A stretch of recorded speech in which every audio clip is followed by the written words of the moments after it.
우리가 성탄절 절기를 앞두면서 누가복음 1장과 2장에 나오는 5개의 찬송을 하나씩 살펴보고 있는데요. 엘리사벳의 찬송을 살펴봤고 마리아의 찬송에 이어서 오늘 우리가 살펴보고자 하는 것은 사가랴의 찬송입니다.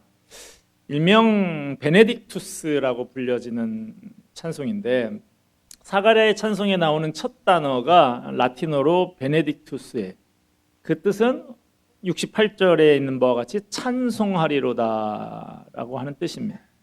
제사장 사가랴에게 천사 가브리엘이 나타났죠. 천사는 사가랴에게 그의 아내 엘리사벳이 아들을 낳을 거라고 말했습니다. 그러면서 천사는 그 아들의 이름을 요한이라고 지으라고 합니다. 그때 사가랴는 천사의 말이 믿어지지가 않았어요. 왜냐하면 그도 나이가 많고 그의 아내도 나이가 지금 아주 많은데다가 엘리사벳은 본래 임신하지 못했던 여인이었기 때문에 그렇습니다. 그러자 천사가 사가랴에게 자기 말이 확실하다는 증거로 징표를 한 가지 말합니다. 천사의 말이 이루어지는 날까지 사가랴가 말을 하지 못하게 될 것이다. 천사의 말대로 아들이 태어날 때까지 사가랴는 말을 못하게 됐어요. 천사가 말한 대로 사가랴의 아내 엘리사벳은 사가랴의 아들을 잉태했습니다. 엘리사벳이 잉태한 지 6달이 되었을 때 엘리사벳의 친족 마리아가 그들을 찾아왔고 마리아가 석 달쯤 그들과 함께 교제하다가 자기 집으로 돌아갔습니다. 이 모든 일을 통해서 사가랴는 마리아가 태중에 하나님의 아들을 잉태했다는 사실을 알게 됐고 자기 아들이 하나님의 아들의 길을 준비할 선지자가 되리라는 사실을 알았습니다. 드디어 기한이 찹니다. 사가랴의 아내 엘리사벳이 아들을 낳습니다. 낳은 지 8일이 되면 유대인들은 할례를 행하죠. 아이에게 할례를 주기 위해서 이웃들과 친척들이 한자리에 모였는데 모인 김에 아이 이름을 지어주자 이렇게 됐어요. 그래서 그 어른들이 뭐라고 지을까 하다가 아버지의 이름을 따서 사가랴라고 짓자. 우리나라에서는 아버지 이름하고 아들 이름이 같은 거지가 아주 경망스러운 일이라는 그런 문화를 갖고 있습니다만은 외국에서는 안 그렇죠. 사가랴 2세, 사가랴 주니어 이렇게 아버지 이름을 따서 많이 짓는 거죠. 그런데 어른들이 그렇게 회의를 해서 정하는데 아이 엄마 엘리사벳이 안 됩니다. 요한이라고 지어야 돼요. 이러는 거예요. 동네 어른들과 친족들이 야 우리 전통에 이런 우리 친족을 다 살펴봐도 그런 이름 요한이라는 이름 가진 사람이 없어 하는 거예요. 그래서 야 그러면 아버지 얘기를 좀 들어보자. 말을 지금 못하고 듣지도 잘 못하고 있는 이 사가랴에게 아이의 이름을 뭐라고 지으면 좋겠냐고 손짓발짓을 해가면서 서판을 들이밀고 쓰라 그럽니다. 그랬더니 사가랴가 요한 이렇게 쓰는 거예요. 사람들이 다 놀랍게 여깁니다. 지금 듣지도 못하고 말하지 못한 지가 10달인데 분명히 자기 아내가 엘리사벳이 요한이라고 말하는 걸 잘 못 들었을 텐데 근데 사가랴가 똑같이 요한이라고 쓰더니 이게 어떻게 이런 일이 있을 수 있단 말인가. 왜 그렇습니까? 사가랴는 자신이 아들을 낳게 된 것이 우연이 아니다라고 하는 걸 알게 됐어요. 그래서 천사가 가르쳐준 이름대로 지으려고 한 것이죠. 요한, 하나님은 은혜로우시다라고 하는 이 이름을 그대로 짓고자 했습니다. 그때 놀라운 일이 일어났습니다. 사가랴의 혀가 10달 만에 풀렸어요. 10달 가까이 말하지 못하고 듣지도 못하는 고난의 시간을 보냈습니다. 그러나 그 시간이 오히려 그에게 영적으로 성장하는 기회가 되었던 것 같아요. 그걸 어떻게 알 수 있느냐? 그의 혀가 풀리자마자 하나님을 찬송하는 것을 보면 알 수가 있습니다. 사가랴가 하나님을 찬송한 내용이 바로 오늘 우리가 살펴보고자 하는 본문입니다. 67절 말씀을 같이 한번 봅시다. 시작. 그 붙인 사가랴가 성령의 충만함을 받아 예언하여 이르되. 자, 성령의 충만함을 받은 사가랴가 하나님을 찬송하는데 그 찬송을 예언이라고 하고 있어요. 성경에서 예언이라고 하는 말은 꼭 미래의 일을 예측하는 것을 말하지 않습니다. 미래의 일이든 과거의 일이든 또는 현재의 일이든 하나님의 말씀을 받아서 대신 전해주는 게 예언이에요. 그런 면에서 예언이라는 말보다는 대언이라고 번역하는 게 어떨까 그런 생각도 해봅니다. 자 그러면 사가랴가 찬송하면서 예언한 내용이 뭔가 하나씩 살펴보기를 원합니다. 첫째는 예수님이 구원자가 되심을 찬송하며 예언합니다. 68절 같이 봅시다. 시작. 찬송하리로다 주 이스라엘의 하나님이여 그 백성을 돌보사 속량하시며. 사가랴가 하나님을 찬송한 이유는 하나님이 내가 웬복이냐 늙은 나이에 아들을 주셨다 이게 아니었어. 하나님이 그 백성을 돌보사 속량하셨기 때문입니다. 속량이라고 하는 말은 포로나 노예의 값을 대신 치르고 자유롭게 풀어주는 것을 뜻하는 말입니다. 이런 뜻을 가진 속량이라는 단어를 사가랴는 하나님의 구속 역사를 설명하는 데 쓰고 있어요. 예수님이 이 땅에 오셔서 십자가에서 피를 흘려 우리의 죄값을 대신 치르고 구원해 주셨습니다. 이게 바로 노예를 값을 치르고 풀어주는 것하고 같지 않냐는 것이죠. 69절 우리를 위하여 구원의 뿔을 그종 다윗의 집에 일으키셨으니, 이 뿔 하는 것은 성경에서 능력, 힘 이런 것을 상징합니다. 그러므로 구원의 뿔이라는 것은 구원의 능력, 우리를 구원할 능력을 가진 분, 이것을 말하는 것입니다. 그렇다면 구원의 뿔이 다윗의 집에서 일어났다, 이게 무슨 뜻이겠어요? 우리를 구원할 능력을 가지신 분이 다윗의 후손으로 찾아오셨다 이 말입니다. 70절 봅시다. 이것은 주께서 예로부터 거룩한 선지자의 입으로 말씀하신 바와 같이, 우리를 구원하실 분이 다윗의 후손으로 오신 것, 이것이 우연히 갑작스럽게 생겨진 일이 아니라 오래전부터 선지자들을 통해서 누누이 말씀해 오셨던 것이라고 합니다. 오래전부터 하나님께서 가지고 계셨던 계획인데 그 계획이 이제야 비로소 성취된 거라는 거예요. 그 하나님의 계획대로 다윗의 자손으로 오신 예수님, 그분이 하시는 일이 뭔지 71절에 나옵니다. 같이 봅시다. 우리 원수에게와 우리를 미워하는 모든 자의 손에서 구원하시는 일이라. 자, 이 말은요, 이 71절의 말씀은 시편 106편 10절에 나오는 말씀을 거의 그대로 인용하고 있는 것인데, 그 시편 106편 10절은 원래는 출애굽 당시에 애굽의 군대로부터 구원하신 하나님의 역사를 찬양하는 내용이에요. 사가랴는 이 구절을 이용해서 하나님이 애굽에서 노예 생활을 하던 이스라엘 백성들을 구원하신 것처럼 다윗의 자손이신 예수님께서도 죄의 노예로 고통받고 있는 사람들을 구원하실 것이다 예언하는 것이죠. 그러나 안타깝게도 당시 이스라엘 백성들은 예수님을 구주로 영접하지 않았습니다. 그래서 그들은 예수님이 성취하신 구원을 누리지 못했어요. 그 결과 그들은 아직까지도 원수 마귀에게 매여서 종노릇을 하고 있습니다. 그러나 우리는 예수님을 구주로 믿고 영접했고 사탄의 손에서 구원을 받아 예수님이 다스리는 영원한 나라의 백성이 되었습니다. 이처럼 나를 돌보시고 속량하신 하나님의 은혜에 감사하고 감격하며 사가랴처럼 감격스럽게 하나님을 찬송하는 저와 여러분이 되기를 바랍니다.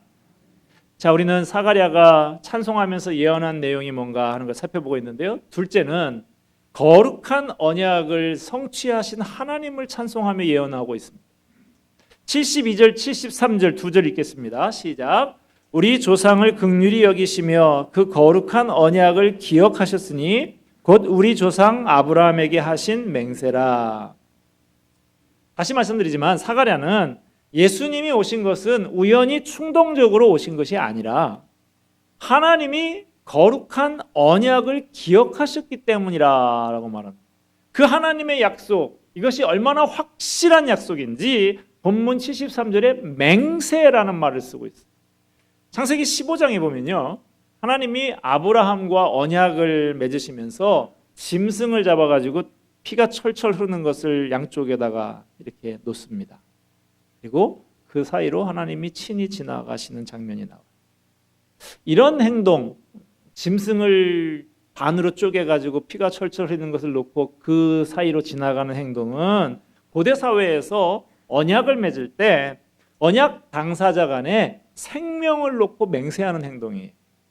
만약에 당신하고 나하고 약속을 하는데 이 약속을 지키지 않는다고 하면 그 깨는 사람은 이 짐승 피 흘리고 이렇게 쪼개져 있는 거 보이지? 당신이 그렇게 될 거야. 이렇게 무시무시하게 맹세를 하는 거예요. 그러면 하나님이 아브라함에게 이렇게까지 비장하게 맹세까지 하면서 맺으신 거룩한 언약, 도대체 어떤 언약일까요? 창세기 22장 17절 18절 말씀을 제가 읽어드립니다. 내가 내게 큰 복을 주고 내 씨가 크게 번성하여 하늘의 별과 같고 바닷가의 모래와 같게 하리니 내 씨가 그 대적의 성문을 차지하리라. 또 내 씨로 말미암아 천하 만민이 복을 받으리니. 바로 이 약속. 그런데 이 창세기 22장의 이 약속을 바울이 갈라디아서에서 해석을 하는데 갈라디아서 3장 16절에 이렇게 해석합니다. 이 약속들은 아브라함과 그 자손에게 말씀하신 것인데 여럿을 가리켜 그 자손들이라 하지 아니하시고 오직 한 사람을 가리켜 내 자손이라 하셨으니 곧 그리스도라. 아브라함의 자손이 많잖아요.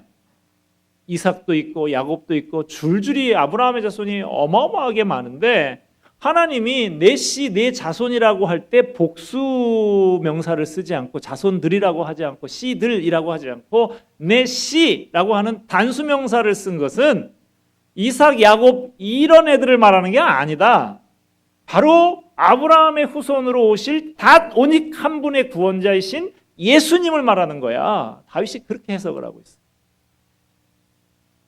하나님은 내 씨로 말미암아 천하 만민이 복을 받는다라고 하는 아브라함과의 이 언약을 성취하기 위해서 구원자 예수님을 다윗의 집안에 보내셨는데 그게 바로 예수님이다 하는 것이죠. 예수님을 통해서 수많은 영혼들이 구원받고 하나님이 주시는 복을 누리게 되는 거예요. 사가랴는 예수님을 통해서 아브라함 언약이 온전히 성취될 것을 내다보면서 다음과 같이 노래합니다. 74절, 75절 같이 한번 읽읍시다. 우리가 원수의 손에서 건지심을 받고 종신토록 주의 앞에서 성결과 의로 두려움이 없이 섬기게 하리라 하셨도다. 예수님이 이 땅에 오셔서 우리의 죄를 지고 십자가에서 죽음을 당하셨습니다. 그것 때문에 우리는 원수 사탄의 손에서 건짐을 받고 성결하고 의롭게 되었습니다. 그래서 이제는 두려움 없이 담대하게 하나님 앞에 나아가 하나님을 아버지라고 부르면서 섬기면서 사는 복을 누리게 됐어요. 언제까지요? 종신토록 생명이 다하도록 이 복을 누리게 된다라고 하는 것입니다. 이렇게 예수님 안에서 아브라함 언약이 성취되었지만 이스라엘 백성들은 하나님이 약속하신 그 축복을 누릴 수가 없었어요. 그들이 오랫동안 고대하며 기다린 메시아이신 예수님이 오셨지만 그들은 예수님이 메시아이신 것을 알아보지 못하고 영접하지 않았기 때문입니다. 이제는 예수님을 믿는 우리가, 예수를 영접한 우리가 아브라함의 자손입니다. 우리가 예수님을 믿고 섬기면 우리가 언약 백성이 되는 거예요. 이제는 우리가 아브라함에게 약속된 그 모든 복을 받고 그 은혜를 누리게 되었습니다. 이런 하나님의 은혜에 깊이 감사하며 늘 사가랴처럼 기쁨으로 하나님을 찬송하는 저와 여러분이 되기를 바랍니다. 나 같은 죄인이 은혜를 입어서 주님을 섬길 수 있는 것 그 자체가 기쁨이요 감사의 제목인 줄 압니다. 주님을 섬기면 섬길수록 더욱 귀한 주님이시라는 것을 알아가게 됩니다. 이런 찬송 있죠. 주의 마음에 모신 후에 날 주장하시네. 주께 내 맘 드린 후에 더욱 섬길수록 더 귀한 주님. 할렐루야. 우리는 사가랴가 찬송하면서 예언한 내용이 무언가 살펴보고 있는데요. 셋째 마지막으로는 자기 아들 요한에게 사명 주신 것을 찬송하면서 예언하고 있습니다. 어느 부모나 자기 자식이 잘 되기를 바라는 마음은 똑같죠. 여러분 자식이 잘 되기를 바라시는 분 아멘 한번 하시기 바랍니다. 네, 이럴 때 제일 커요. 사가랴는 자신의 아들에게 하나님께서 특별한 사명 주신 것 감사하면서 찬송하고 있어요. 76절에 보면 이 아이여 내가 지극히 높으신 이의 선지자라 일컬음을 받고 주 앞에 앞서가서 그 길을 준비하여. 자, 여기서 이 아이여 그랬는데 이 아이가 누굽니까? 요한이에요. 사가랴의 아들 요한을 말하는 거예요. 그런데 여러분 자녀한테 여러분 자녀가 옆에 있다고 칩시다. 이 아이여 이렇게 부르는 사람 없잖아. 그냥 누구야? 아들아, 뭐 딸아 이렇게 부르지. 누가 자기 자녀한테 이 아이여 이렇게 말하는 사람은 없는데 사가랴는 지금 그 내 아들아 이렇게 사사로이 부르지 않고 있어요. 이 아이여 하면서 공적으로 대하고 있습니다. 왜냐? 이 요한이 지극히 높으신 분, 곧 하나님의 선지자로서의 사명을 감당하게 될 것을 알았기 때문인 것이죠. 그럼 사가랴의 아들 요한이 감당할 사명이라는 게 도대체 뭐냐? 주 앞에 앞서가서 그 길을 준비하는 것이라. 그렇게 얘기합니다. 나중에 보면 실제로 세례 요한이 이 사명을 자기에게 하나님 주신 사명을 잘 알고 신실하게 감당하는 것을 볼 수가 있습니다. 77절 말씀 보면요. 주의 백성에게 그 죄사함으로 말미암는 구원을 알게 하리니. 당시 유대인들은 구원을 간절히 고대했습니다. 그런데 그들이 꿈꾸는 구원은 로마 제국의 압제에서 해방되는 정치적인 구원이었어요. 그러나 세례 요한은 하나님의 구원은 정치적인 구원이 아니라 죄사함을 받는 것이다 라고 하는 것을 알리는 사명을 가지고 있다는 것입니다. 죄사함으로 말미암는 구원을 주시는 분은 하나님의 아들 예수님이십니다. 예수님은 십자가에서 자신을 대속물로 내어주시고 우리의 모든 죄를 사해 주셨습니다. 78절 79절 제가 있습니다. 이는 우리 하나님의 긍휼로 인함이라. 이로써 돋는 해가 위로부터 우리에게 임하여 어둠과 죽음의 그늘에 앉은 자에게 비치고 우리 발을 평강의 길로 인도하시리로다 하니라. 하나님의 긍휼하신 은총을 돋는 해, 떠오른 해에다가 비유하고 설명하고 있어요. 어둠과 죽음의 그늘에 앉아 있는 자에게 위로부터 돋는 그 해가 임한다라고 말합니다. 자, 이 표현은요 일찍이 이사야 선지자를 통해서 예언되었던 것인데, 자 여러분 본문은 주보에다 잘 이렇게 접어 놓으시고 이사야 9장 말씀을 한번 보겠습니다. 제가 가진 성경으로는 978페이지가 됩니다. 이사야 9장 1절 2절. 이사야 9장 1절과 2절 같이 한번, 자막도 떴네요.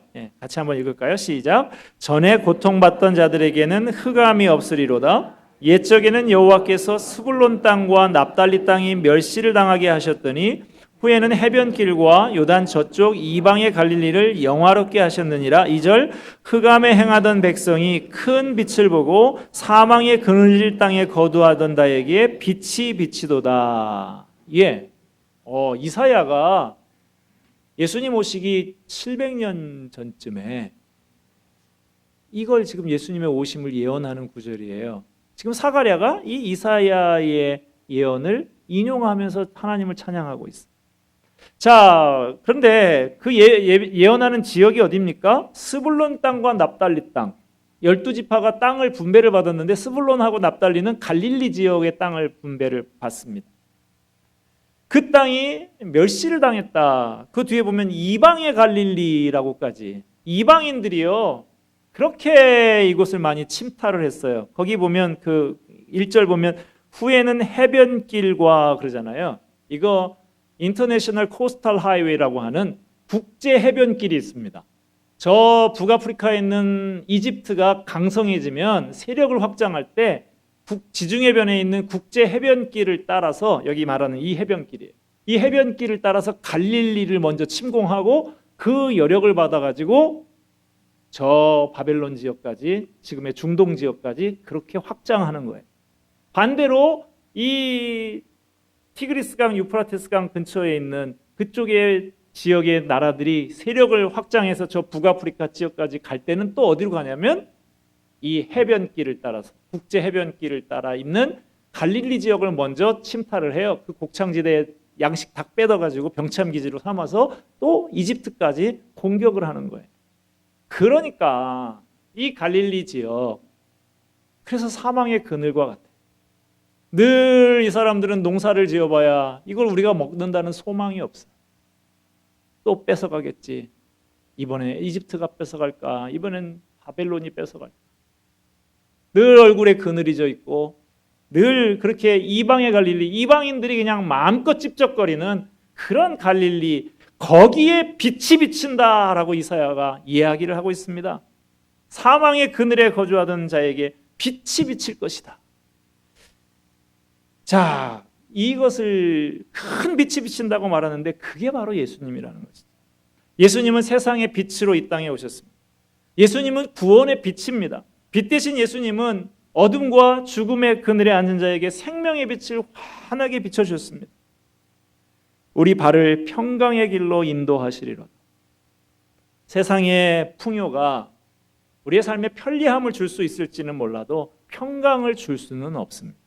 우리의 삶을 평강의 길로 인도하시는 분은 오직 예수님 뿐이십니다.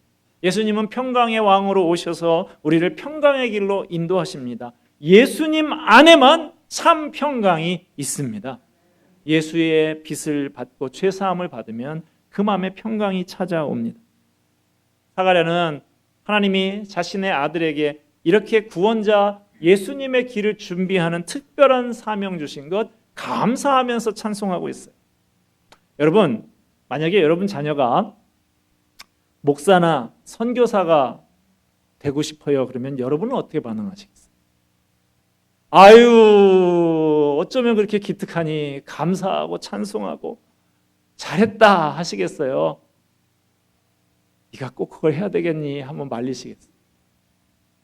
제가 아는 어느 어머니 얘기를 해드리고 싶은데, 어린 자녀가 제가 물어봤어요. 제가 직접 들은 건데, 너는 커서 뭐가 되고 싶니? 아이가 아주 똘똘하고 믿음도 좋은 아이 같아서 어린 아이한테 물었어요. 그랬더니 이 아이가 예 목사님 저는 선교사가 되고 싶어요. 그러는 거예요. 했더니 엄마가 아주 사망의 그늘에 얼굴을 해가지고 엄마 표정이 막 그래 목사 앞이니까 어쩌기를 혼내지도 못하고 선교사가 되는 건 좋은데 의료 선교사가 되는 게 좋겠다.